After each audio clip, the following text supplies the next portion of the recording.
Assalamualaikum warahmatullahi wabarakatuh.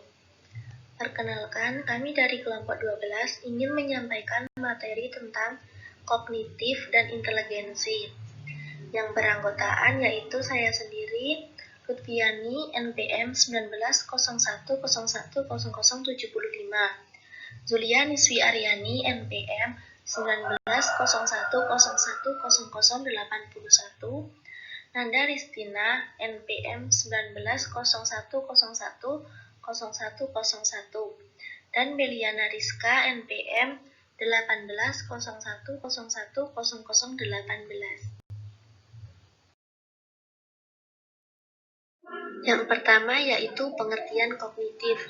Kognitif adalah hubungan berpikir dan proses kesadaran mental.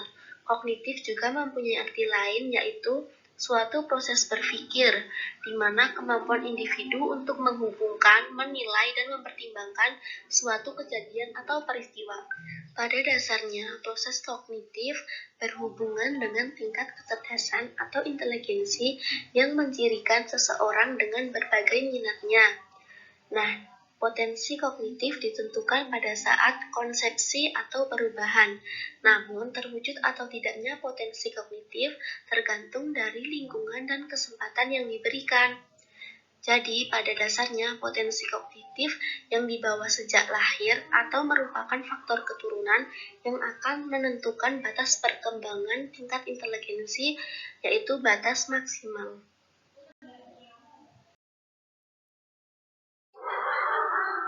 Dasar teori pengembangan kognitif. Nah, di sini terdapat 3 pendekatan perkembangan kognitif, yaitu yang pertama ada pendekatan behavioris, yaitu mempelajari mekanika dasar pembelajaran. Pendekatan ini memberikan perhatian terhadap bagaimana perilaku berubah sebagai respon terhadap sebuah pengalaman. Kemudian yang kedua ada pendekatan psikometris, yaitu mencoba mengukur perbedaan kuantitatif dalam kemampuan kognitif dengan menggunakan tes yang mengindikasikan kemampuan ini. Selanjutnya yang ketiga ada pendekatan Piagetian, yaitu memperhatikan perubahan atau langkah-langkah dalam kualitas fungsi kognitif. Pendekatan tersebut memberikan perhatian tentang bagaimana pikiran menstruktur aktivitasnya dan beradaptasi dengan lingkungannya.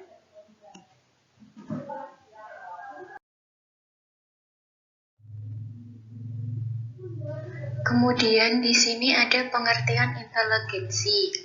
Inteligensi berasal dari kata intelliger yang berarti menghubungkan atau menyatukan satu sama lain. Nah, lalu menurut David Wechsler, inteligensi adalah kemampuan untuk bertindak secara terarah, berpikir secara rasional, dan menghadapi lingkungannya secara efektif.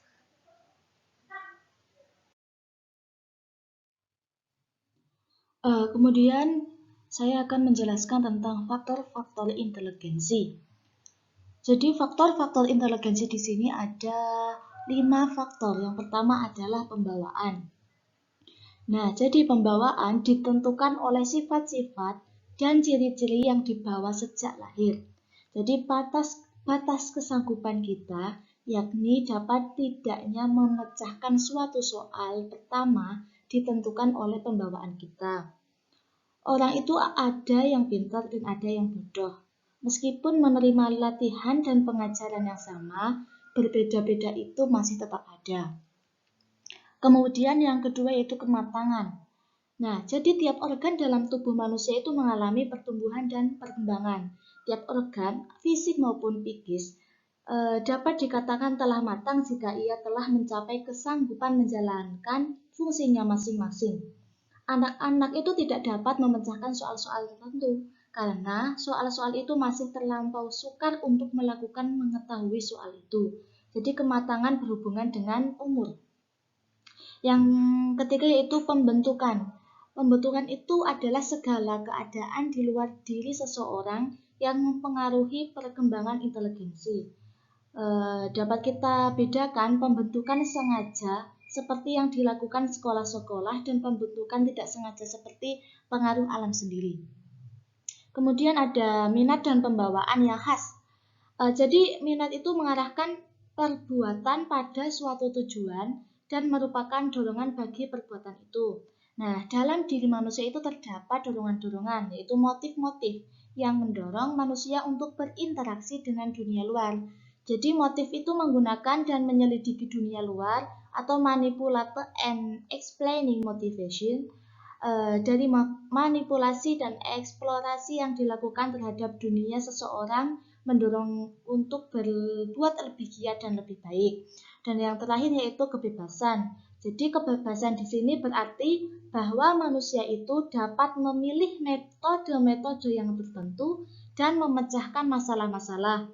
Nah, manusia itu mempunyai kebebasan memilih metode, juga bebas dalam memilih masalah sesuai dengan kebutuhannya.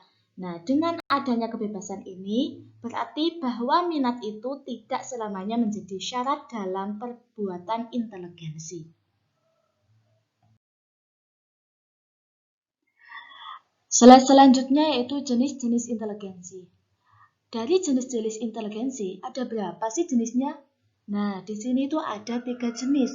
Ada analitik, kreatif, dan praktis. Yang pertama yaitu inteligensi analitik. Apa sih itu inteligensi analitik? Jadi, inteligensi analitik adalah suatu inteligensi yang merujuk pada kemampuan menganalisis, menilai, mengevaluasi, membandingkan, dan membedakan. Kemudian ada inteligensi kreatif. Jadi inteligensi kreatif itu adalah inteligensi yang terdiri dari kemampuan berkreasi, merancang, menemukan melalui sesuatu, dan membayangkan. Yang terakhir adalah inteligensi praktis.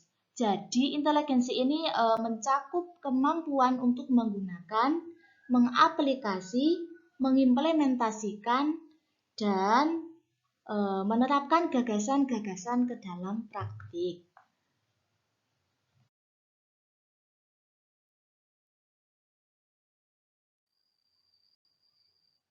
Yang selanjutnya adalah hubungan kognitif dan inteligensi.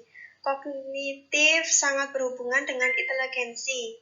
Kognitif lebih bersifat pasif atau statis yang merupakan potensi atau daya untuk memahami sesuatu.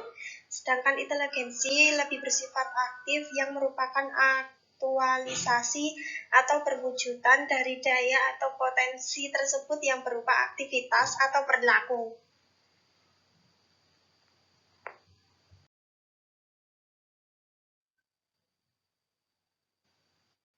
Terdapat 4 inteligensi yang dikemukakan oleh Piaget yang sesuai dengan tahapan-tahapan dalam perkembangan kognitif. Yang pertama adalah inteligensi sensori motoris, yang kedua inteligensi praoperasional, yang ketiga inteligensi operasional, dan yang terakhir inteligensi operasional normal.